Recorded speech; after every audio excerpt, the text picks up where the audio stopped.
Right. As I told you earlier, what we did last time, we look at the tools and techniques available for object-oriented analysis, which is again a popular way of implementing information systems. And under that, we discuss all the requirements, the features, especially we can draw use case diagrams where we have actors and then we have different use cases. So once you finish that part, that will give you overview of what kind of information system that you want to build. And then based on the user cases, now to implement in object-oriented fashion, we have to come up with the class diagram. And that is where we stopped last time. So in implementation or in the representation, we use rectangle shape, and then usually we have three parts which represent the classes. So you might actually discuss this very same ideas in object-oriented analysis or object-oriented programming module. So then all those are known as classes. For example, in this particular example, I'll be one of the class. All the lecturers can be represented as lecturer. And then we will have a class name or lecturer. And then you have attributes and the methods. So the attribute are the characteristics. For example, my name, employee ID, or maybe my educational background and so on. And the methods, for example, I might teach, I might give you exams, and I might, assess you. So those are like kind of methods that we can think about. If you're thinking about like representing a robot, for example, so in that particular case also we can have, a class robot, and then maybe the attributes to describe, maybe what sensors you will have, and then depending on the data the robot receives, then it might perform different actions. For example, if it's a moving robot, the methods could be something like going forward, backward, and so on. So which is more on interact with the environment. Right. And then among the classes, we can represent relationships like your ER diagrams that you have learned in data technology subjects, which represent how each of these different classes related to each other. For example, in this same setting, if I explain, we have lecturers and we have students and we have courses. So for example, I teach some of the courses and you will participate or you take some courses. So in that way, we can make some relationship. Similar to that, maybe sometimes we as a lecturer, we supervise some of the students, so we can have another relation with lecturers and students. Right. Now, the next thing that we have discussed, each of these relationships, we can define how they related to each other. We call this as cardinality. And this representation tells us how each of these instances of the classes, that for example, if you take me, for example, how many objects I interact with. For example, in my case, as a lecturer, I will at least, teach for at least one student, and there could be many students. So one to many. That means min and max. So likewise, we can talk about different relations. 0 more, that 0 represent the minimum and many represent the maximum. 0 or 1, sometimes the relation will be min is 0 and max is 1, like managers, for example. For example, in the university setting, some of the lecturers works as the head of the departments, but not everyone, right? So some, they may not work as head of the departments. And, if you take particular lecturer, the maximum he can be head of the department in one department. So the maximum is 1. Then you can have 1 and only 1. Like, for example, if you take university and the vice chancellor relation, you can think that we have to have a vice chancellor in a university, which is min is 1 and max is also 1. And then you can have 1 or penny, like lecturers teaching courses, like at least you have to teach one course or you can teach many courses. So likewise, we can represent the relations as a cardinality, and the UML notation is like this. And then we looked at some examples. In this particular example, you will see there are a few classes we can see. We have sales managers, sales reps, sales office, customers, order, and then item order, which represent information system. Actually, this could be one of the use cases that you have identified in the use case diagram. So provided that you can see some of the relations, sales manager manages at least 0 or more sales reps. But when you take the sales rep side, there should be at least one sales manager managing there. Similar to that, if you look at these two classes, we have order class and the items order. If you take order, you have to have at least one item, or you can have many items. But there could be items without any orders, right? You might have items in the organization, but they have not taken for any order, so the bin is 0. But max could be like, it might be in many orders. Right. Again, another example. This example actually I have taken from one of the database systems book, which again represent the same thing, but you can see there are slightly different notations people use. The reason why I have presented is, so these notations might change from one book to one organization to the other organization, and you should get used to it. But generally, main representations are the same. So you can see, for example, if you take a class, you can see the 3 parts, and then the relations are also the same, but there are slight differences of the notations they have used. Other than that, most of the concepts that we discuss will be same for all these different notations. So in this particular example, it actually represent company, and what are the classes inside the company. So you can see there's a class called employee class, department class, project class, dependent class, and so on. So what it means in that particular company, there are several departments, and then there are employees. So employees work for the department. So that's a relation. And you can see employee, if you take particular employee, can work for only one department. So this is 1-to-1. And if you take a department, it says department should have at least 4, minimum of 4 employees, and there could be many employees. So that's the representation. Okay, there's another relation. For example, some employees work as managers. So that's what represent here. So they work as managers, which means if you take employee side, if you take one particular employee can be work as manager for maximum of 1 department. That means the 0 means there are some employees who do not work as managers. But if you take the department side, the department should have at least 1 manager. And this is what we call the attribute. This is the starting date of the manager is related to this relationship. So that's what it means.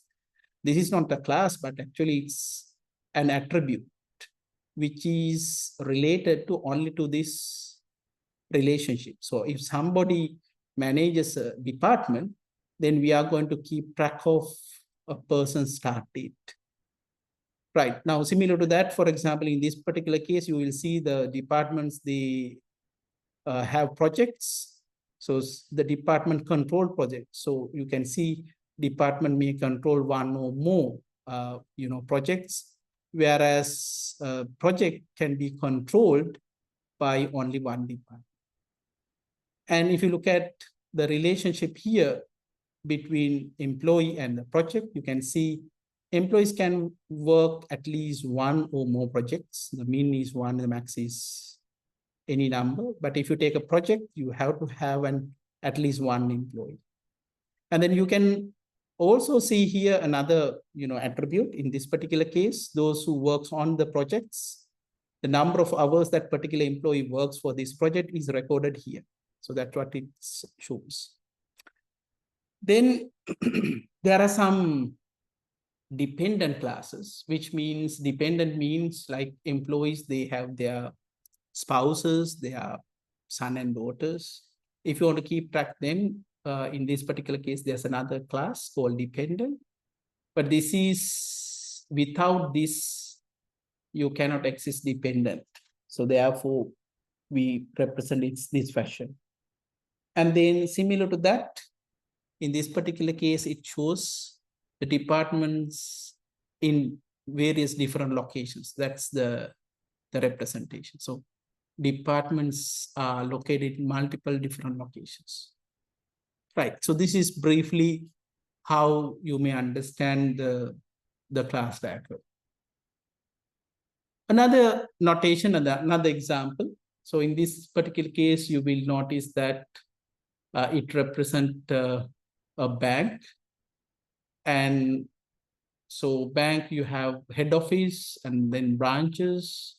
And usually banks operate multiple bank accounts. So some of the accounts are current accounts, some of the accounts are savings accounts. And customers can, open accounts.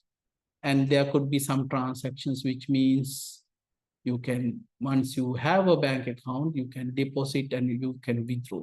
So that's the representation you will see.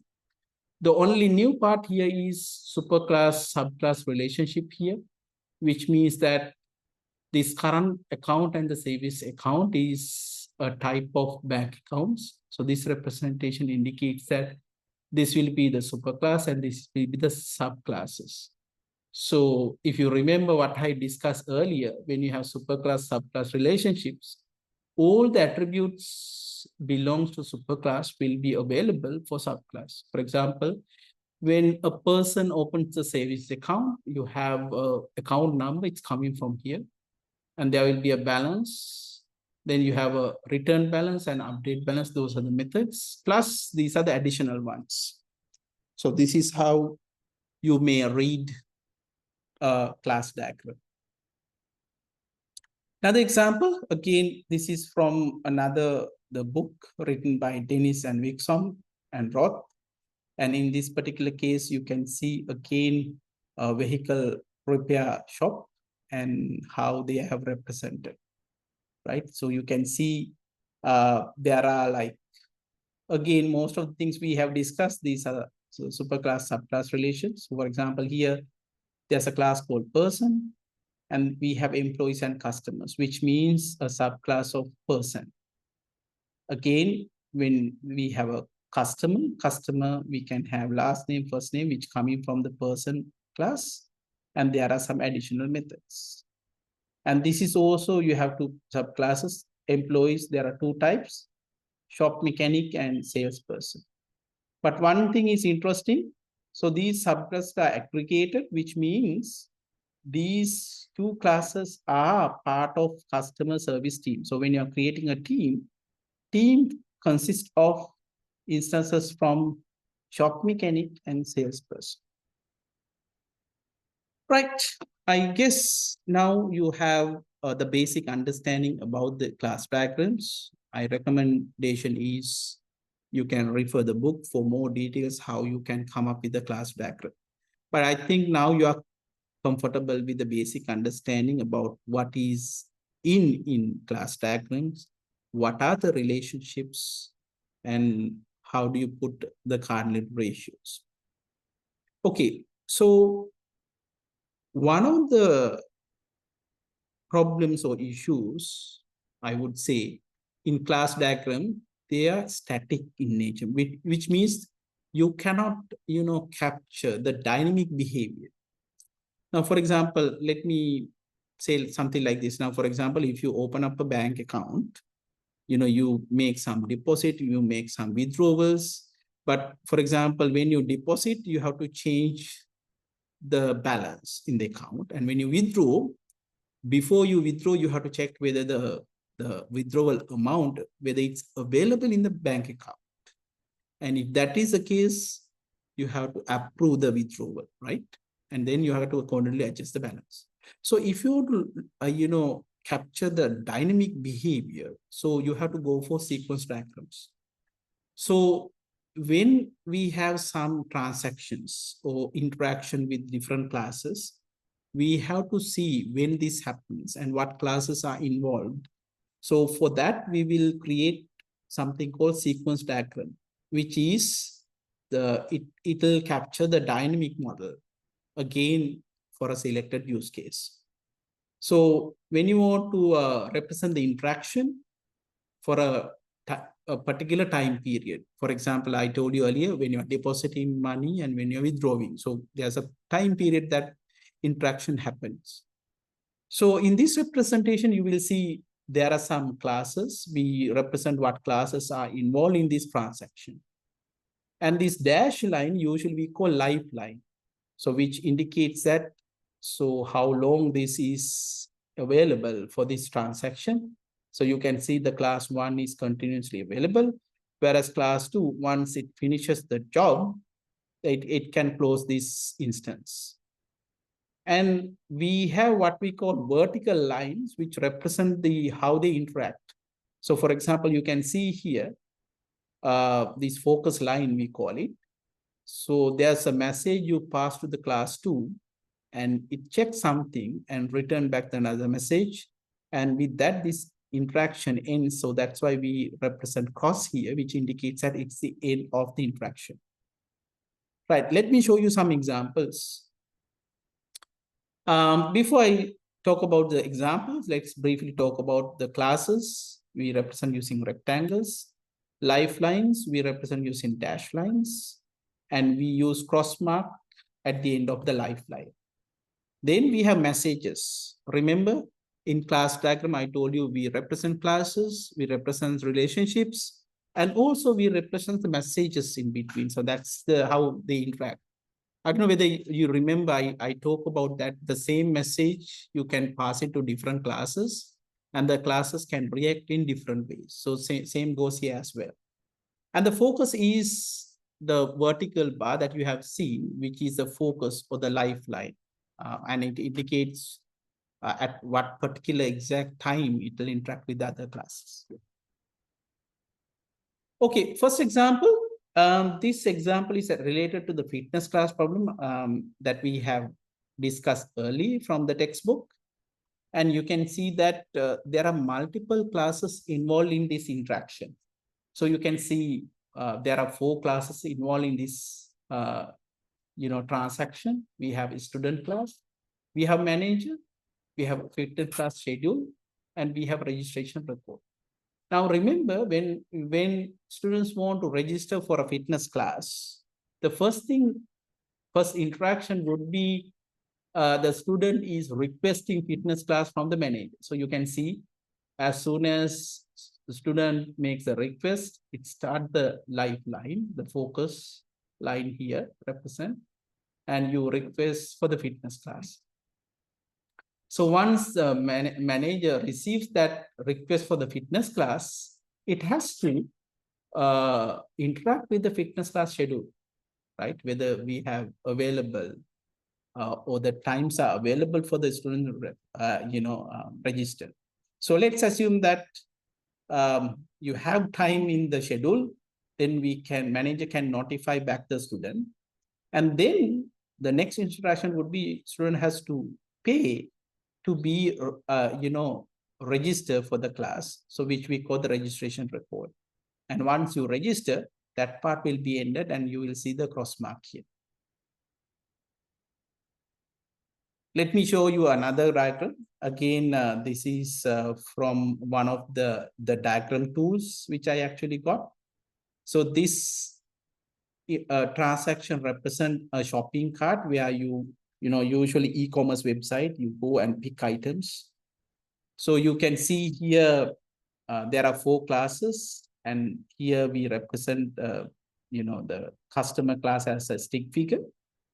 And there are shopping cart, order, and item. Right, now, the first one is customer has to create a shopping cart. Remember, when you want to, add the items, you have to create that. So this will indicate that the creation of the shopping cart. And then shopping cart will interact with the order, requesting the total amount of the order. So now the order class has to calculate the total by getting prices of each of the different items. So you can see order class interact with the item class, getting the prices. You request the price and the item class will return the price. And there you calculate the total. Once the order class calculate the total, it will be returned to the shopping cart. So you can see, as you can see, so this will represent the dynamic behavior of the transaction. Right. Any questions on this? I hope what we have discussed is very clear to you. So the sequence diagram represents the dynamic behavior of classes for a given use case. Remember we draw use case earlier. For each use case, you could come up with a sequence diagram. For each use case, you can come up with a class diagram. So class diagram captures the static behavior, and then the sequence diagram captures the dynamic behavior. Right. Let me move on to another type of diagram. Now, remember, there are different states when we talk about the classes. For example, let's focus on the student class. So for example, before you register for the university, you are expecting to register. Sometimes we may call you are a future student. And once you get registered for the degree program here, so you'll be a registered student. Once you finish your work, you become an alumni, right? Past student. So you can see for any class, there could be various different states. Now, if you want to represent different states, then we will draw state transition diagrams. So what state transition diagrams? It will show you how the objects changes from one state to another. So this will happen depending on various different events, right? And then you can represent as a diagram, right? So let me show you an example. Now, remember we talk about opening a bank account. So the rectangle here represents the start of creating a bank account. As soon as you open a bank account, the state of the bank account will be new account, right? But remember, you have not made any deposits, but therefore it's not active. So you just created it. Whenever you make your deposit, the state change from new account to active account, or you can say existing account, right? And then you can make transactions. And what happens sometimes, right, over the time, you don't want this account and you can close. So customer can close the account. So what happened? The active account will be a closed account, right? Or sometimes what will happen? Bank can close the account, right? So you know the lifetime of an account. And if you say there's no interaction for a significant period of time, bank can decide to close the account. And that also lead to the closed account state. Sometimes what might happen is, like if you do not use your bank account after some time, let's say 3 months time, bank can froze your account. Froze means that you cannot do anything with the account until you make it active. So this is called froze account, right?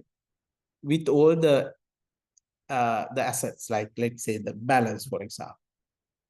So this could happen due to inactivity of the customer, or maybe you have done something, some financial fraud, and then maybe the government might ask you to ask bank to close or froze the account and so on, right? So you can see the overall, it will show you what might happen to the bank account class. And finally, this, circle, double circle here, or circle with the dot, which represent the end of the state. So similar to that, if you want to represent each of these different states, we can use state transition diagram.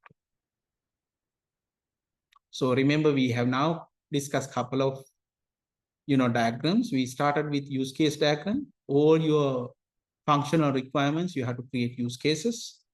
Uses, if you want to capture the static behavior, you create classes. If you want to capture the dynamic behavior, you will create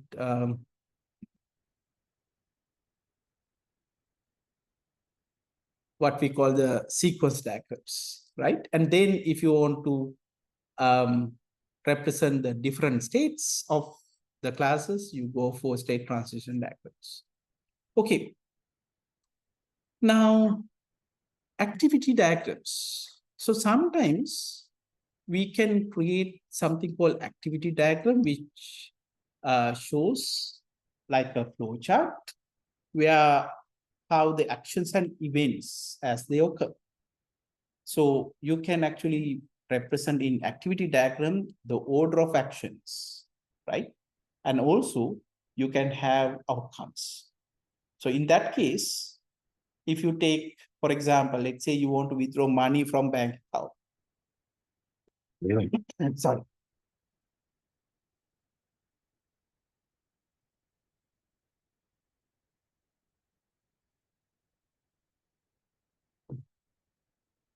So let's say you want to withdraw money from your bank account. So you need cash. So you start the activity of getting cash from your bank account. So the first activity will be customer has to insert the ATM card, right? Remember, there could be multiple outcomes. So if the card is accepted, you go to the next activity, right? If it is rejected, there's no continuation. So let's say your card is accepted. Then what will happen? The next activity is you have to enter the PIN, right? And you type the PIN. Now, depending on what you type, there could be two parts, right? So your PIN is accepted, then you are going to request cash. So the first line is when customer requests cash, sometimes the amount you have received is available in your bank account. Then you go to this part. If you do not have sufficient funds, then you go to the next part. So let's say, or let's assume that you have enough cash in your account. So then what will happen? ATM will adjust the balance and then it will provide you the cash. And that is the how the activity goes in a success. Let's say you request the cash and cash is still not available. For example, sometimes we wait for like every time in a month we get the salary in a particular day. And we assume that, okay, they have deposited the salary, but what might happen is it might get delayed. So you might think that the cash is available, but actually not. So if that is the case, so what it means, you don't have sufficient funds in your account. And then if the sufficient funds is not available, you are going to notify the customer that the required amount is not available in the bank account. So you can see, as the diagram shows you, it will show you each of these activities as well as the outcome, right? So which is very useful when we want to build an information system. Right. Okay, so that is what I want to discuss about the object-oriented analysis. We have a what we call group work, but I think you have done up to use case and the class diagrams, but I want you to work on the sequence diagram. So what I'm going to do, I will put this as an assignment, and then you can work out on the same problem that you have submitted in the previous case, right? So usually how you go from use case to the sequence diagram is you select particular use case diagram, and for that you create a class diagram. And then I told you class diagram will capture the static behavior, and then you can select the sequence diagram. Right.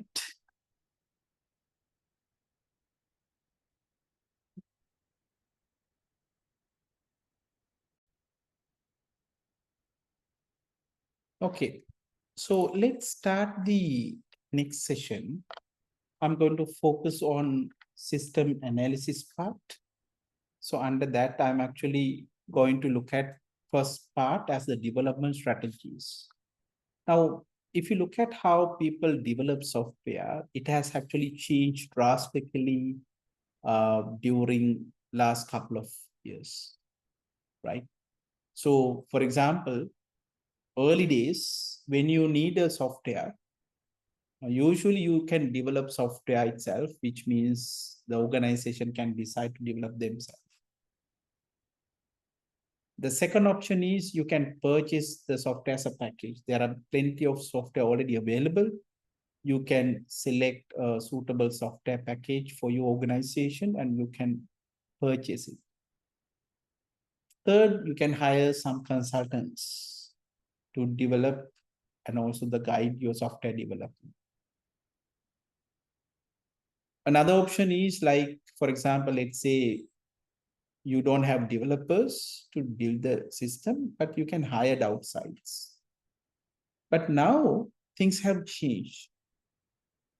Now we have application service providers. There are plenty of applications where you don't even to install in your organization. You can host the other place. So we call these as web hosted software options. And also there are many places they offer what we call enterprise-wide software solution, which means the start team from everything from handling employees, HR, finance, accounting, everything comes as a one single package. So therefore, as an organization, it's very important which is the best option, right? So what is the best development path is very important decision. So as a business analyst, your organization might ask you to come up with the best development path, and you have to provide a solution which path is best for the organization. Right. So let's look at what has happened with the, especially in the cloud computing and also the cloud-based software systems. And under that, there are three, services are available. You have infrastructure, you have, the development environment, and you have software. So what is more related to our problem is software as a service, we call SaaS model. So in our traditional model, you see there are some vendors like, let's say Microsoft, they develop and then sell packages. So when they sell packages, we have to purchase something called licenses. For example, we pay to use their software. For example, let's say Microsoft Office, you have to purchase it. So you can, they will provide you what you call the licenses for a period of, let's say, 1 year, and you pay for that, right? So the idea is they will give you the right to use the software. And there are some terms which you are kind of agreed in the traditional model. But what has happened with the recent or what is popular right now as a software as a service model? So application is in somewhere else. So application is hosted as a service. For example, nowadays you can use Google Docs instead of traditionally installing Office in your machine. And how you work is you use that through the internet, right? Over the internet, you can use it. So why this was got so popular? There are a few things. Now, early days, you have to purchase the software, you have to install the software. To install the software, you have to have the infrastructure, you have to have a computing power, right? And you need to have some technical team to manage your infrastructure, your computers. So with hosting the software in some other place, you don't need to manage the software. For example, whenever the software get updates, you have to update, which is problematic. And sometimes you have to make payment as well. So by incorporating SaaS model for the software development, we can reduce the customers' requirement for software maintenance, operation, and also the support.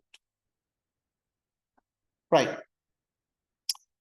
If I give you a broader view of software as a service, and early days, maybe 10 years back, this is how we were managing our applications. We have everything our place in organizations. You have networking, storage, services, virtualization, operating system, middleware, runtime, data, everything where you have managed by yourself or organization. Now, when it comes with the cloud, now cloud provide you various different services. For example, you can purchase infrastructure and you can have the remaining part with you. So basically you can manage starting from operation systems to applications.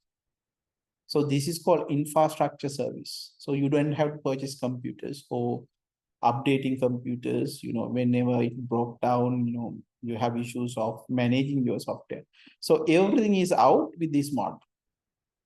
But then let's say you are developing software.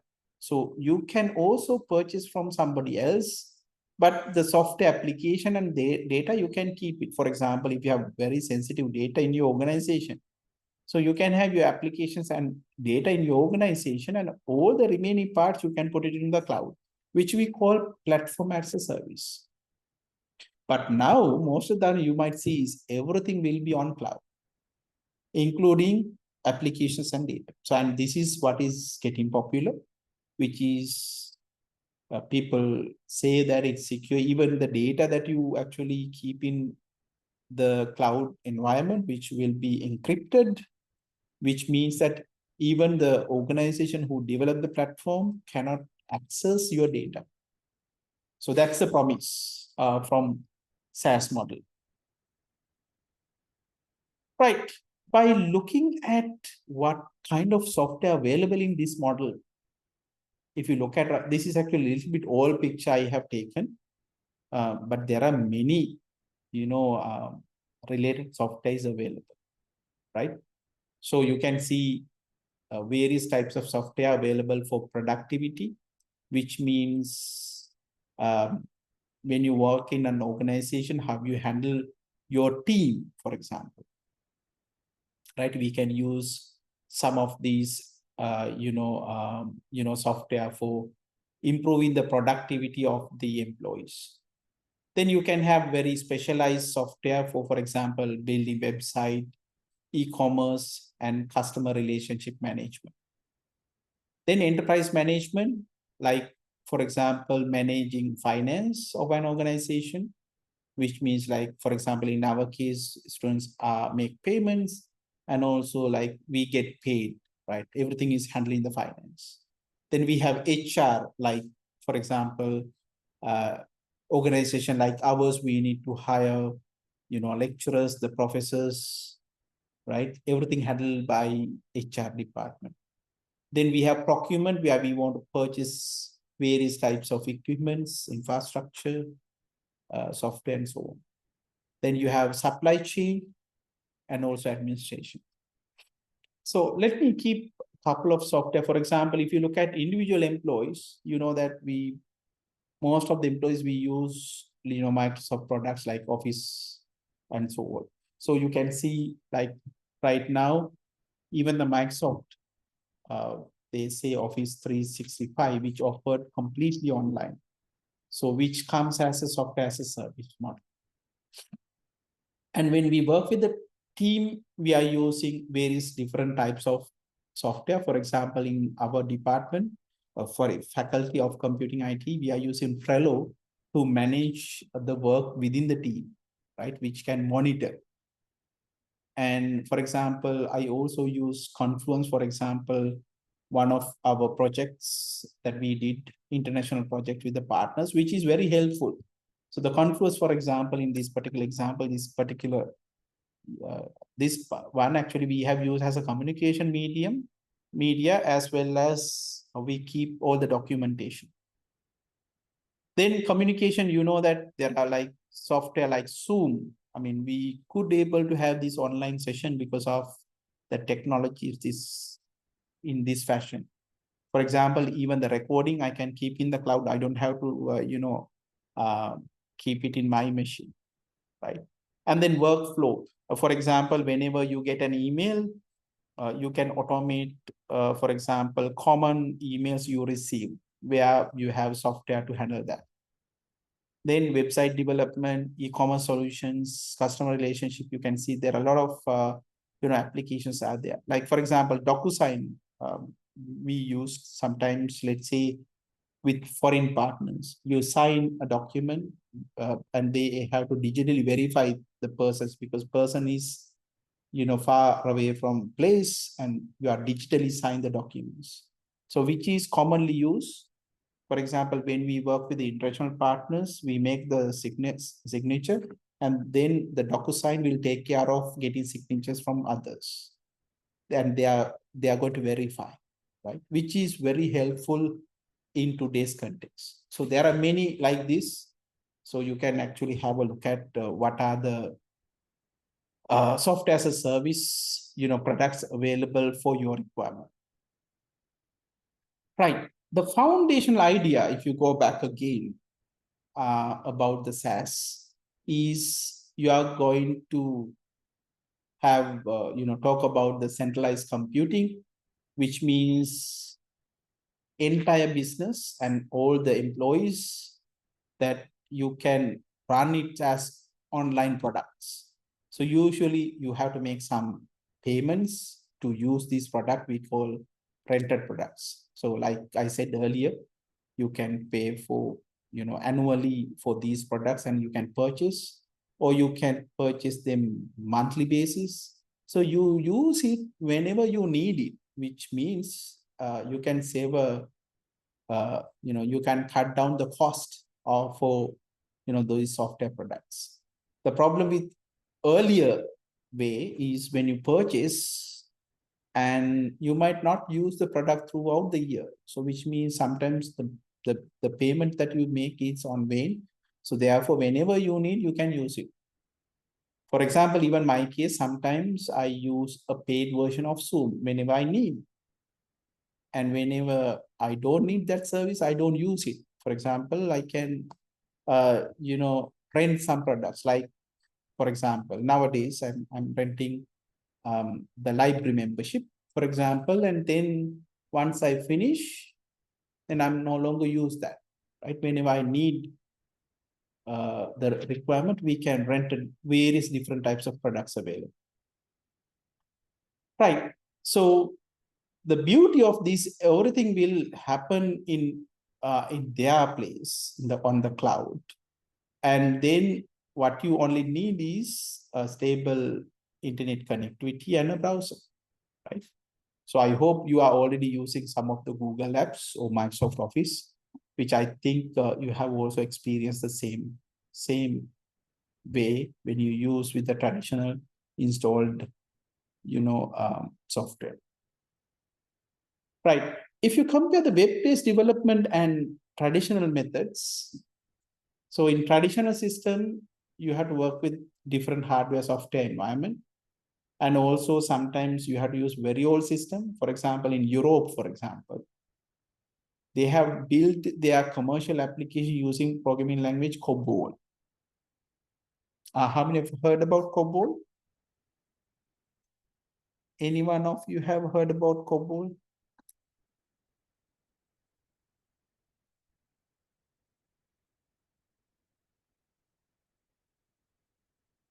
Anyone who has heard about COBOL, can you raise your hands?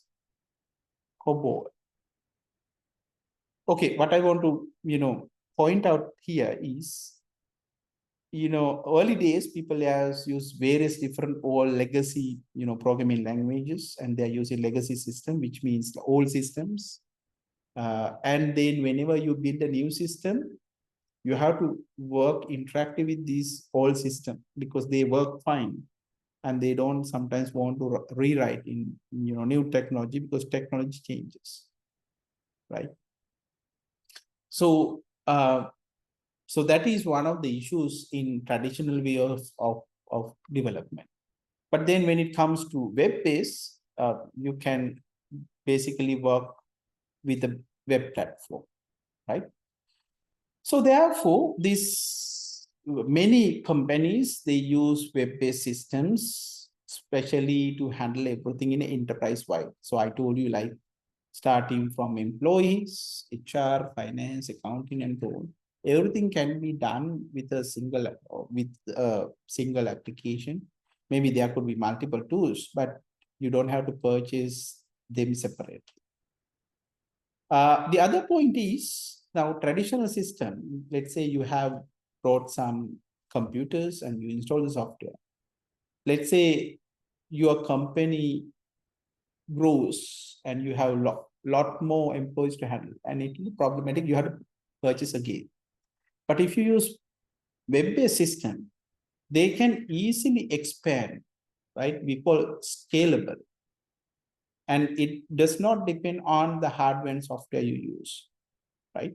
So which again saves the time. For example, if you want to handle only 10, 15 employees, you have to pay a less rent. Whereas if you want to, let's say, handle 100,000 employees, then depend on your requirements, you can make payment and you can get the efficiency that you need with these applications. Right.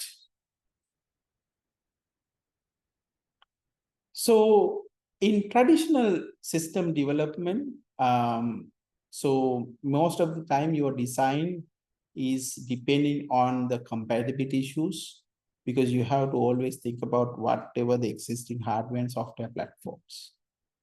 And those systems usually run in locally. That means within the organization. Sometimes if you have multiple branches, maybe you can go for wide area network, like bank branches, for example. So within the bank, you might have a local network, but let's say within, bank branches all over the country, for example, you have to have a wide area network, right? So this is like how we use traditional software development.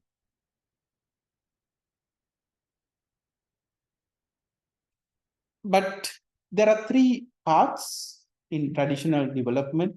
You can develop in-house, you can purchase software package by modifying it, or you can actually hire some outside consulting.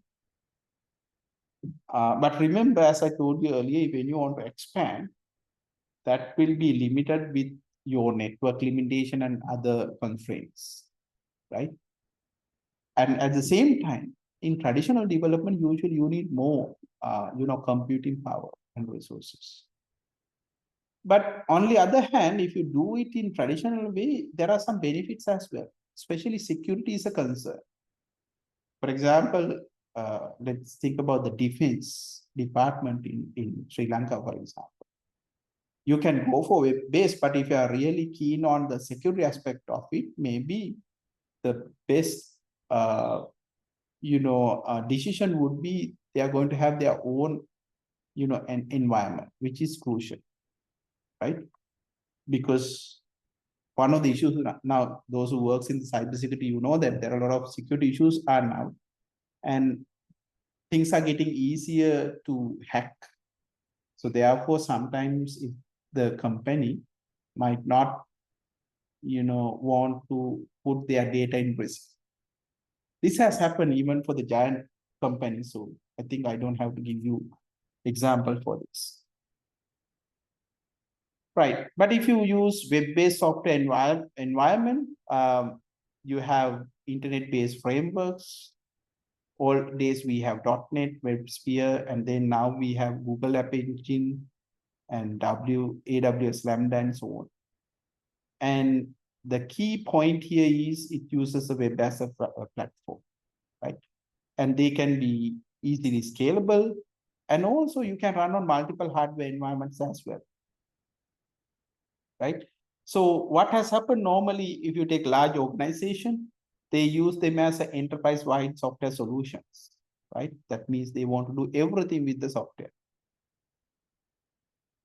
And not only that, one of the changes, if you compare with the traditional development, in web-based, the software application treated as a service, which means you don't have to depend on the the computing power and all the other resources you need.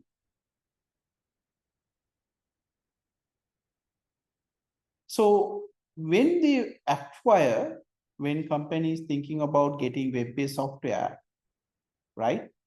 So they can limit in-house development. So which means you don't need any specialized, team to manage your software. So you can ask the vendor, whoever, provide with the software to install, configure and maintain the system, right? So again, if you look at, cost which involve this, is very minimal. But on the other hand, when you look at web-based software, you have to have some additional layers like middleware, for example. And also, why you need it is if you are using very old system and still you want to use those systems. Right. So if you look at the web, we have various versions. If you focus on the web 2, we call second generation. And in this generation, what we have observed is most of the time it allows you to collaborate each other, interact each other, and you can share information easily.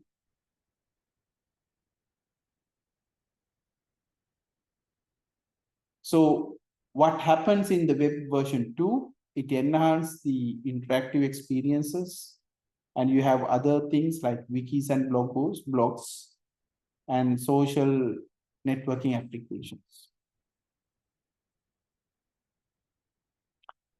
If you focus on the cloud computing, simply it indicates the network or in the internet.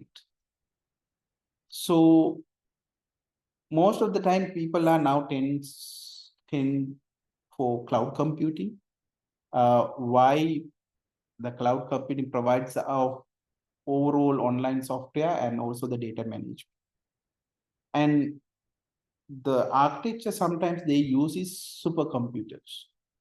So that means, so you don't have to really worry about the response times, right? And as I told you earlier, what you need is on just the internet, stable internet connectivity and the browser. So just compare like what is happening now. We talk about what we had early and what we had now and what we expect in web version 3. So there are various ways people are actually going to make use of what comes as web version 3. Right. Now that we talk about the basic understanding, let's talk about the outsourcing, right?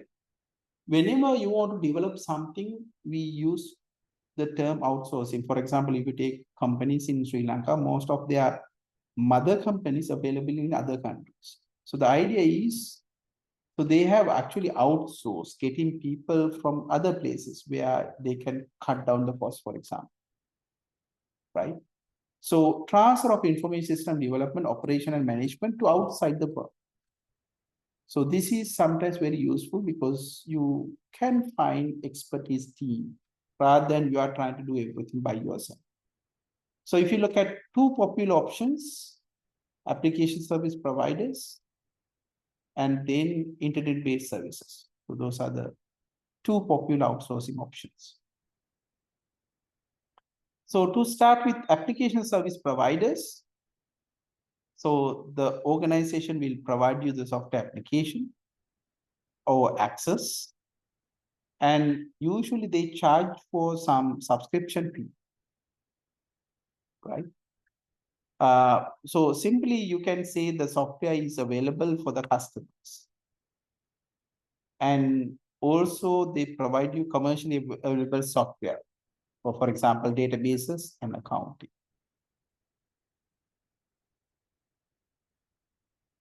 So for example, let's say you want to manage data in an organization, you don't have to design the database or the develop and implement or even the managing. So therefore, it's rapidly evolving, the idea of application service provision. And the second one we discussed is called the Internet Business Services or IBS. So again, it will gives us the web-based support. Especially in this particular case, we can ask to handle how to manage orders. So you can take things like order processing, billing, and also the customer relationship management. And this will be attractive to users because it supports online support for the data or data center support, and also mainframe computing power, right? And you can access the system, by being in anywhere. Now, the second one we call offshore outsourcing, or sometimes we call global outsourcing. That means developing the IT to some other countries. I told you about the mother companies will be in some other places. So this is called offshore outsourcing, right? So the idea is you can save a lot of cost by doing so. And maybe you have talent as well. Back to in-house software development. So you can, instead of you outsource, you can develop own system, or you can purchase, and then you can customize and implement the software package. The most important consideration is the total cost of ownership, which means like sometimes you don't realize what other costs are, right? So therefore, you have to consider the total cost of ownership when you are considering about the budgets, when you are preparing budgets, for example. So usually organization has to make two decisions. So once you have finished planning and analysis, you can make or build in-house software, or you can purchase commercial software. Or else you can do both, which we call customized software. And then you go to the implementation part. Some comparison of reasons. If you take in-house, satisfy unique business requirements because you build the system and you know what exactly you know. But then if you take it as a purchase, then the advantage you might get is lowering the cost.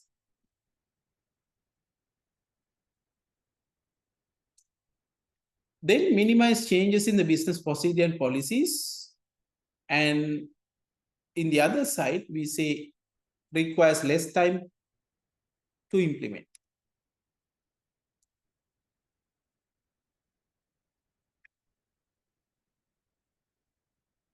Another reason would be like meeting constraints of the existing system, meet constraints of existing technology.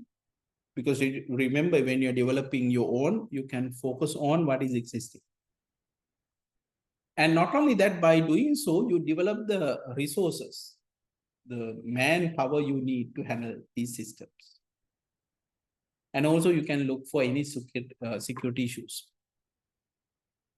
But on the other hand, if you purchase a software package, it's reliable, downtime will be very minimal, and also you can perform any benchmarks. And when you look at the technical development, you need less technical development. Future upgrades, again, you don't have to worry about it. And you can also obtain from other companies. So these are like the comparing in-house development with a software package. So let's move on to customizing a software package. So sometimes, or most of the time, what might happen when you purchase a software, it cannot perform all our expertise or how they want to do that. So there are three ways how you customize software. You can purchase the basic package, and then vendor, which means who develop the software, can make the changes we need. And then the second one is you can directly talk to the software vendor and then ask them to make enhancement. Third one, you purchase the package and you can make your own modification. Right. Now, one of the issues when you look at traditional software development and what is available on the net, right? And when you're making a decision, you have to look for the total cost of ownership. What do you mean by total cost of ownership? Because you have direct costs and then you have indirect expenses. So you need to understand what all this means. So this is again very useful if you are checking, comparing several alternatives. That is also important. And one more thing you might not think about is like maintenance cost. Remember, we will have a separate session on that. And we discussed there that it's the crucial part. So in our case, in this particular slide, you can see it's nearly 80% of the total cost occur after the purchase of hardware and software. Right. Now that we have talked about a lot of theory, I want to teach you something very useful for you, right? Because maybe I'll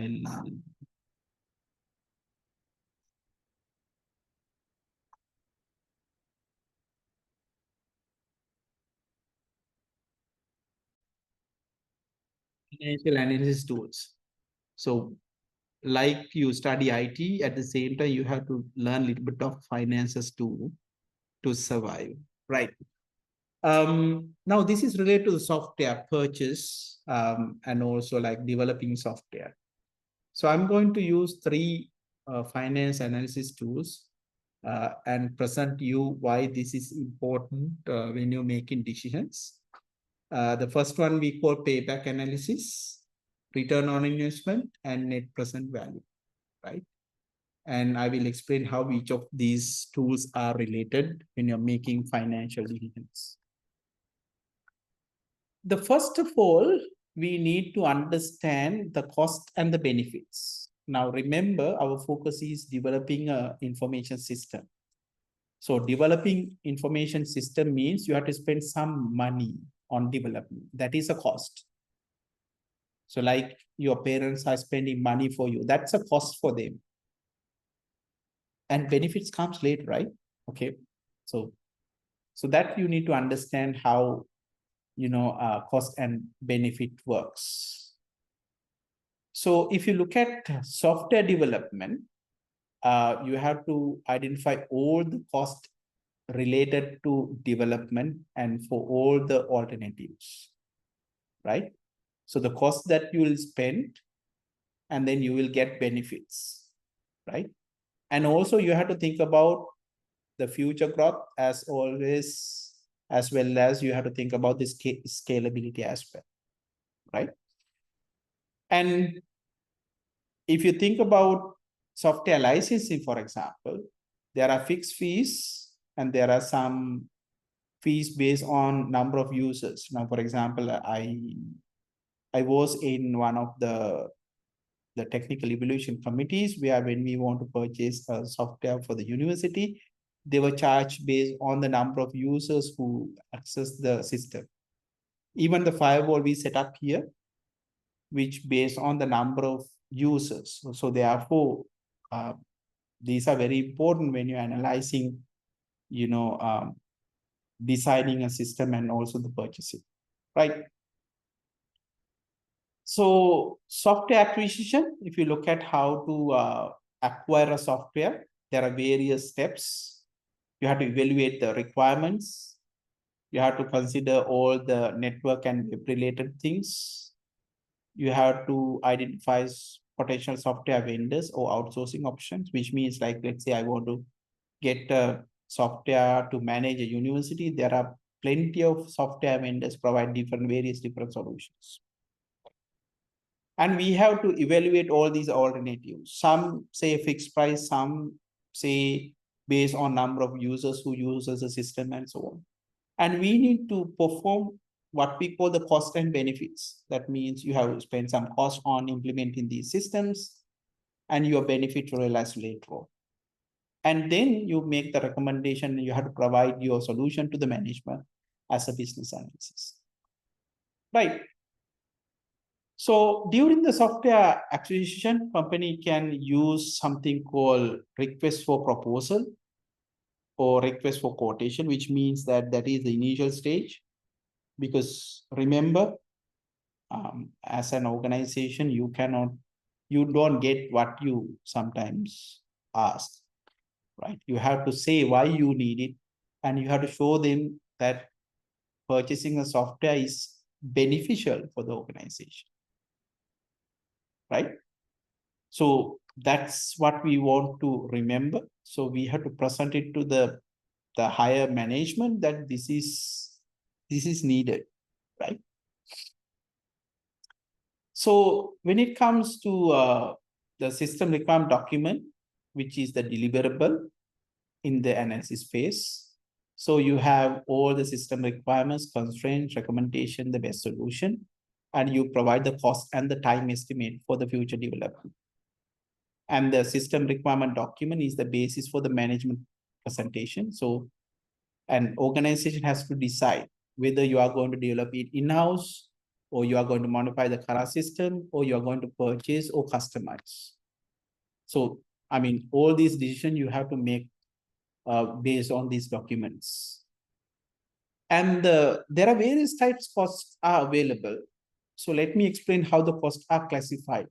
So when you look at the various costs involved in development of software, can be categorized as tangible, intangible, direct, indirect, fixed, variable, development, and operation. So let me explain. Let me start with the tangible and intangible. Now, when we say tangible, you can put some dollar value for some cost. For example, in an organization, you have to pay salaries for your employees. You have to purchase hardware and software. Intangible costs, sometimes the cost of customer dissatisfaction. For example, right now, we don't have a system for handling, let's say, your results. It's manual, which leads to customer dissatisfaction, which means the students are not happy sometimes.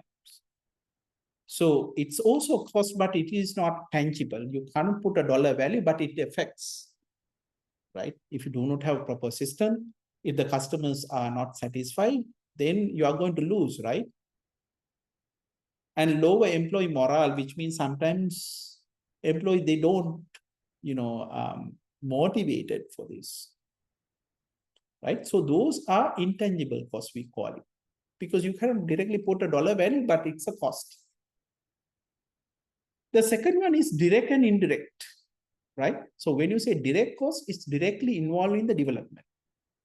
For example, salaries for the project team, purchase of hardware. So these are direct.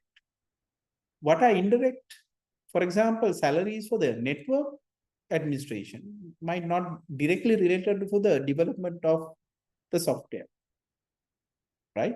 And sometimes insurances or photocopy machines, they are not directly related to the software development or the development work. Therefore, we can classify it as indirect costs. Then we have fixed costs and variable costs. Fixed means it does not depend on particular activity or the effort, right? Like salaries.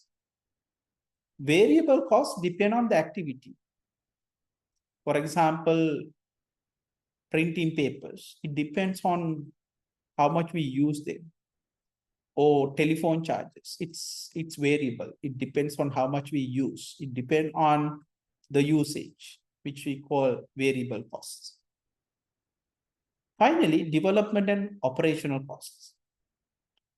So development cost means when you are developing a system or when you are purchasing a system, the cost we use for that we call development cost. And then you are going to use the system. You need to maintain. You need to pay annual license fees. So these are known as operational costs. So I think now you are clear about there are various different types of costs are available. And then these costs apply for sometimes multiple categories, right? So for example, when you have overtime pay, like when employees works for after hours, we have to pay more, and that can be put into development, variable, and direct, right? So this means the same cost would be, it could apply for multiple categories. Now, earlier ones are the costs, then we have benefits.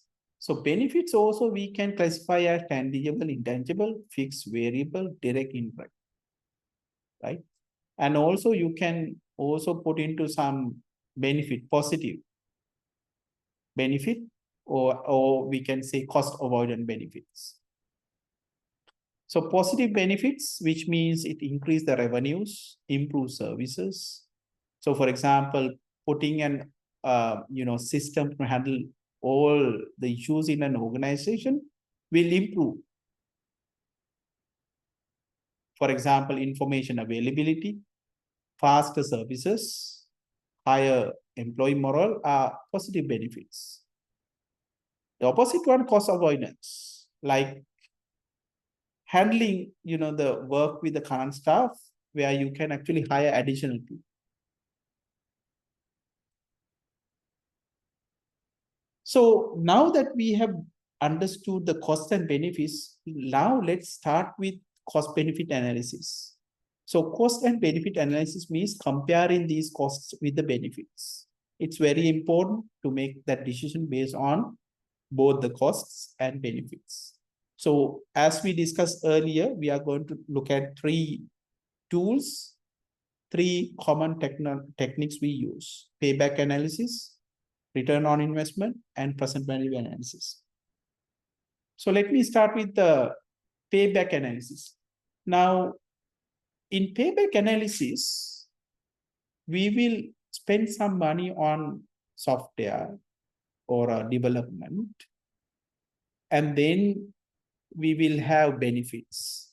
So we will look at how long it will take to meet the cost with the benefits.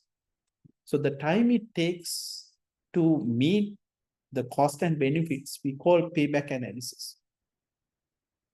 So for example, if you look at software development, if you look at the software system development, costs are very like this. So this is the time axis, this is the cost. So initially you are spending quite a lot of money to develop the system.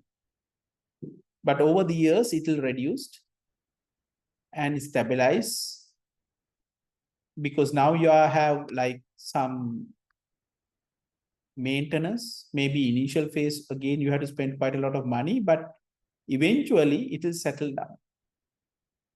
But if you keep on using the same software, we know that operating system might change, your requirements might change. At some point, it starts increasing, right? So this is how the costs are related to use of software.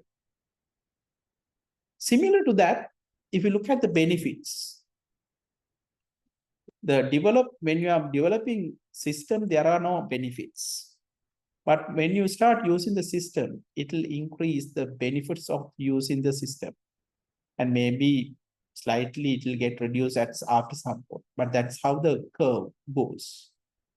So if I put both of them together, it look like this. So our development costs are like this. And then the benefits are like this.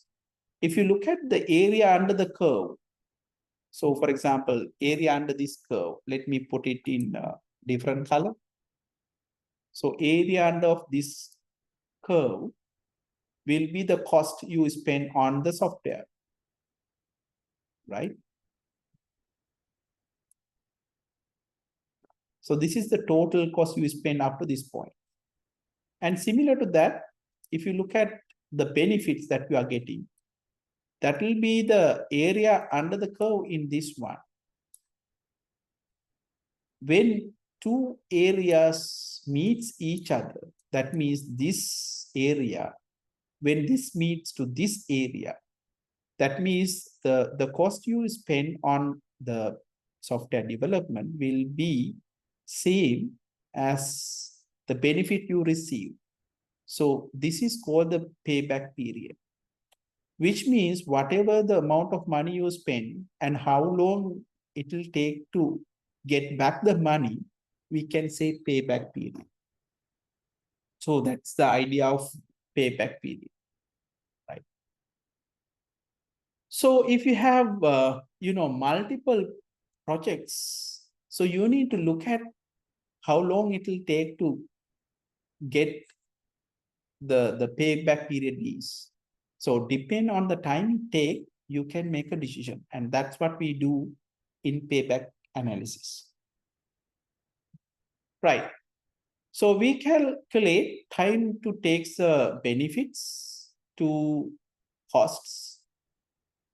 And then when the amount of benefits, when it equals the amount of costs, we call it payback period. Right. Now, let's say we have two projects and we are asked to evaluate. So this is like two software projects. And let's assume that we have calculated the cost and the benefits. So if I start with the project number A, initially when you start, you are spending 60,000 for the development.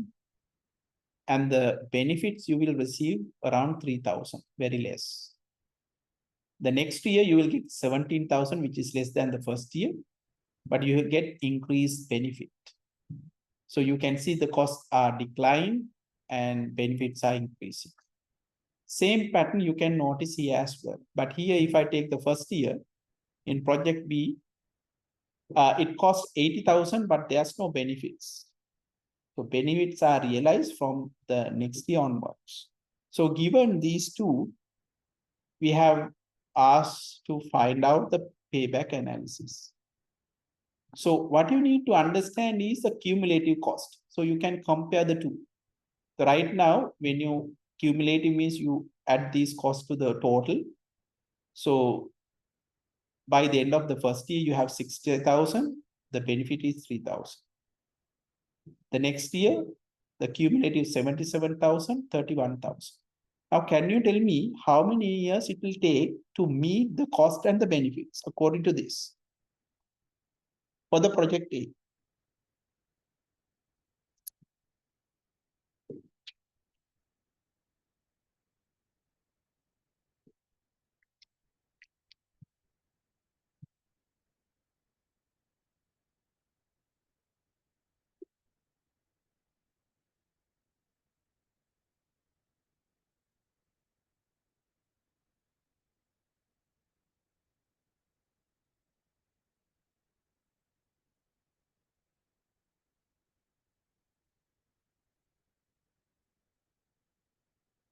Right.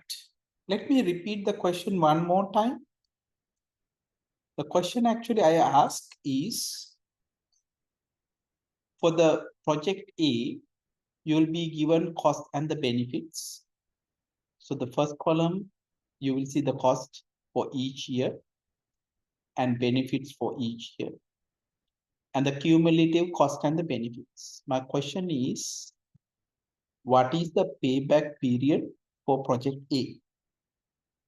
So when I ask the payback period, what it means, how long it will take